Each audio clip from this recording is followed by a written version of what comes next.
Welcome back everyone to Grizzly Reviews. Today I'm going to be reviewing Candyman. Say that 5 times in a mirror, why don't ya? Because today is the release of Spider-Man 2 and Tony Todd is voicing Venom in the game, I wanted to give Candyman another viewing and a review on my channel in celebration of Tony Todd and all of the amazing work he's done. And doing so with his most iconic role as the titular Candyman. Now, this review will contain spoilers for the entire movie of Candyman, so you've been warned, but should have already seen Candyman by now. Why haven't you? The Candyman, a murderous soul with a hook for a hand, is accidentally summoned to reality by a skeptic grad student researching the monster's myth. This film was based off of the short story The Forbidden by Clive Barker, who helped write this movie with Bernard Rose, who is the director of this movie. Candyman is a classic of the 1990s. I really like this movie. I have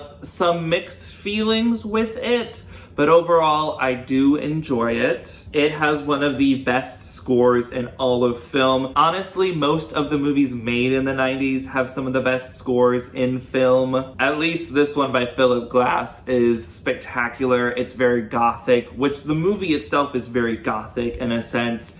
It's very dreamlike. I want to say it's like an American Gothic film, but you're also getting some fantasy elements in there with the relationship between Candyman and Helen that develops through this movie. I'm not going to say relationship. Candyman is trying to convince this woman to live with him in all eternity because she looks like the woman he used to love way back after the Civil War. And the dream stuff I'm talking about is very much because of the way you hear Candyman's voice. It's coming to you like you're hearing it in your head, and it's not something you're like coming from someone's voice speaking, which is something I have to complain about in this movie. I love the way Candyman sounds. Tony Todd is fantastic, but I wish it wasn't so processed. Tony Todd's voiceover work is fantastic, and it's very creepy. It's unsettling. The way he talks is very low and slow. But when you see Candyman talking in camera, it's that same voice. And I kind of wish they would have chosen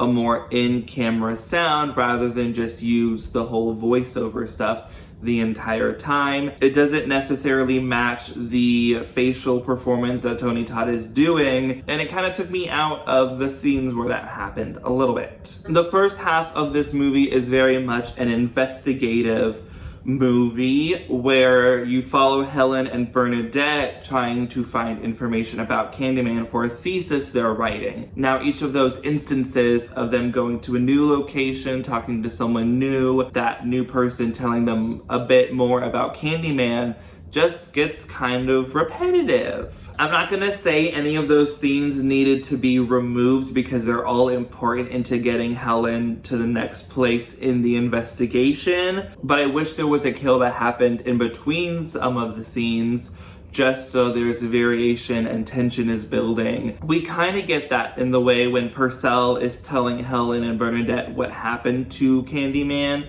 and how he became the urban legend that he is. And that's very scary, the way the sound design is putting in the screams of what happened back then, and then the zoom in on Helen where she's reacting to hearing all of the bees that essentially kill Candyman. It's a very creepy scene that's really well done. I love the monologue that Purcell gives. And if you did not know this little behind the scenes fact, Virginia Madsen was hypnotized for this movie. So every time she's like staring and reacting to something from Candyman or about Candyman, she's hypnotized in that moment. And I think that's really cool. So my connection with Candyman, I've seen this movie once before. I saw the sequel, I don't know how to say it, but the most recent Candyman, I saw that one in theaters, and it's interesting in a critique setting of comparing the original with the new one and how different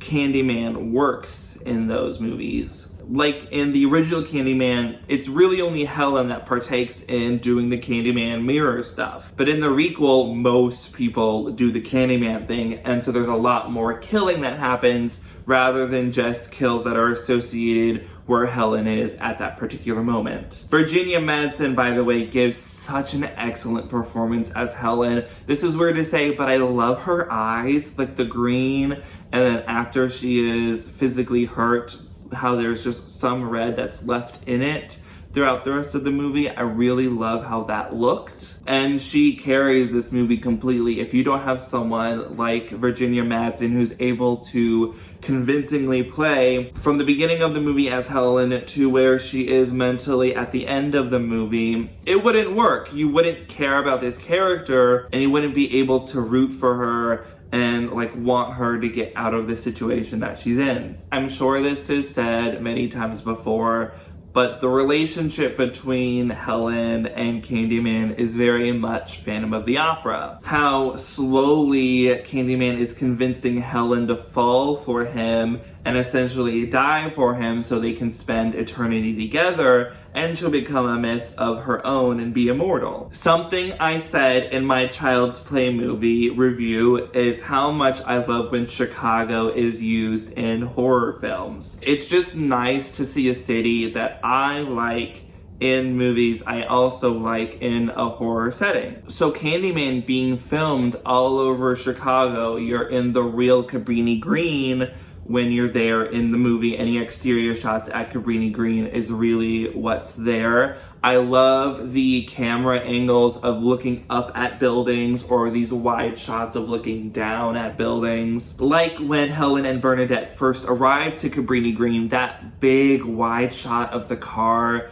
approaching is just so, I just love it. It's unfortunate that the buildings that are in this movie at Cabrini Green don't exist anymore. I believe the last one was demolished in 2011. And then the sequel Candyman movie gets into the gentrification of the Cabrini Green area, which is not something that is talked about in this movie. In the original Candyman, you kind of get how the city doesn't really care about Cabrini Green. The projects are kind of just left alone for all the gangs that run it. So it's nice that this movie exists to be able to have a visual history of those buildings. I do love how the place where Helen and Trevor live is pretty much an exact copy of the Cabrini Green building, especially with the spot behind the mirror. That's pretty cool how it matches. I love the production design of this movie, starting with Helen's building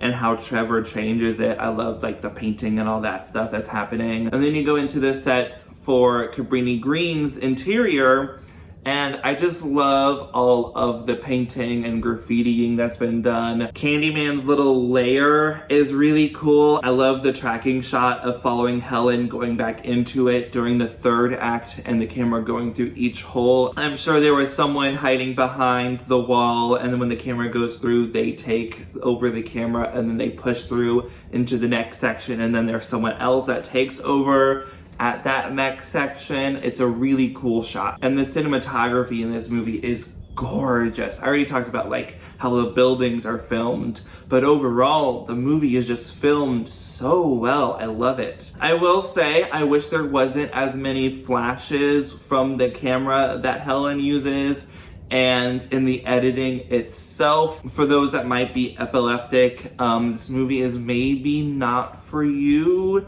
It just happens throughout the entire movie, so I would just skip it if that's something you're worried about. So I watched the unrated director's cut of this movie. It's essentially the exact same film, except for a few more seconds of gore that are added. And I'm not the biggest gore person, but I actually really liked the gore in this movie. The blood was a nice addition to this movie, and I really like how they went for the gore in the film, especially with Trevor's death. Trevor is played by Xander Berkeley. He's an asshole if you've ever met an asshole, and you probably know him from The Walking Dead. He plays Gregory. I love when horror people stay with horror. It's pretty awesome. There's a lot of horror alumni in this movie all over the place. It's really a treat to see. But Trevor's death at the end is due to Helen, because he says Helen's name 5 times in a mirror, and because she was buried with a hook, she's gonna have a hook as well. So it's cool to see how Helen is now an urban legend herself, which is okay for an ending for Helen. I do like, though, at the funeral,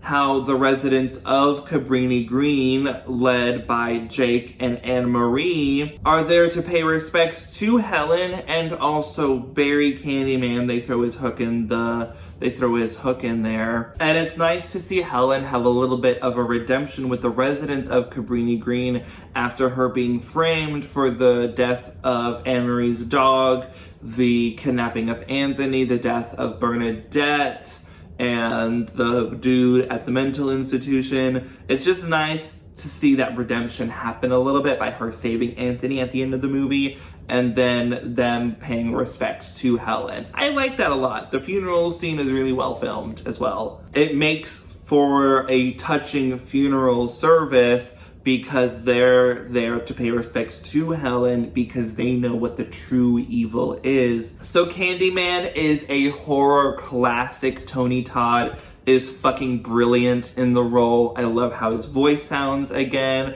Virginia Madsen gives an excellent performance as Helen. I love the investigative part of the movie, although I think it takes a little bit too long to get to seeing Candyman, which is halfway through the film. I wish there was a kill that happened in the first act or so of the movie to get us going with the pace. I love how the bees look in this movie. It's just practically done so well, especially with the gore, although I don't like how Bernadette's face looks when she's dead. I think the makeup on that is just really bad. And I highly recommend you go see Candyman. It's an excellent film.